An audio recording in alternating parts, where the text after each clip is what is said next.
Hi, welcome to wealthandplanet. I'm Devin Jani. Today we are diving into the topic that's being called the crisis of our time, climate change. We hear climate change term everywhere, but it can be easy to get lost in all the dense science and political debates.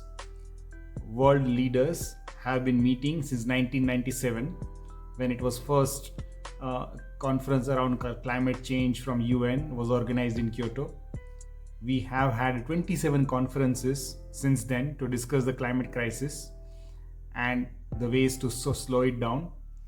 They are facing pressure from millions of people worldwide demanding concrete action. But why does it seem like we are still stuck with empty promises and inaction? What exactly are we doing wrong? How can we fix it? Let's understand what is science behind this problem. Look at this graph.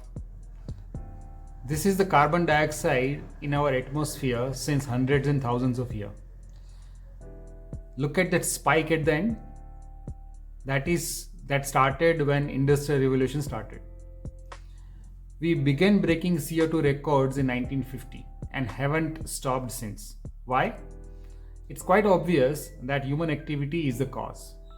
We have been burning more fossil fuels like oil and coal to power our homes, factories, aeroplanes, and cars. There are also a lot more of us. The global population has tripled in last 70 or 80 years. Additionally, we consume more products from animals which release methane, another pollutant. All these gases remain in the environment, and when sunlight gets into the Earth's atmosphere, some of the heat gets trapped, making the planet warmer. This effect is called greenhouse effect. The concern isn't just that Earth is getting warmer, but the speed at which this warming is happening. As per NASA, Earth was about 2.45 degree Fahrenheit or about 1.36 degrees Celsius warmer in 2023. Then in the late 19th century, which is around 1850 to 1900, I would say that was a pre-industrial era. UN said that we should aim to keep warming under 1.5 degrees by the end of the century to avoid severe impacts.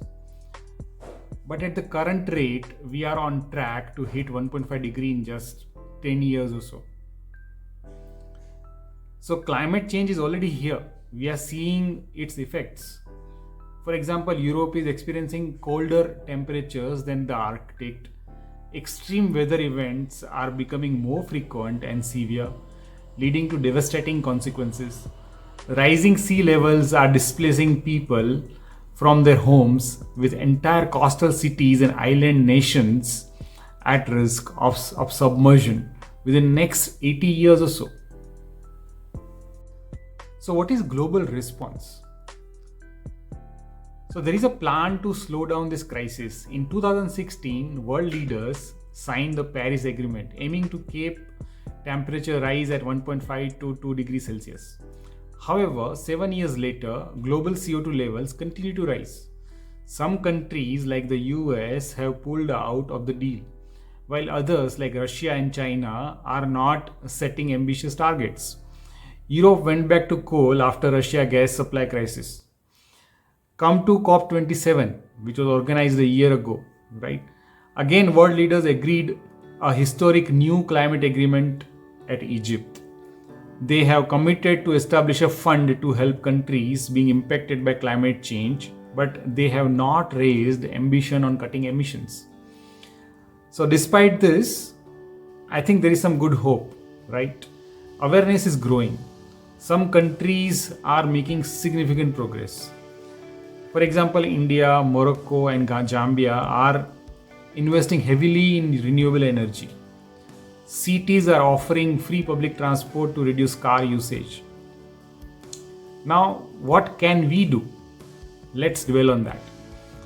So, coming to what can we do, right?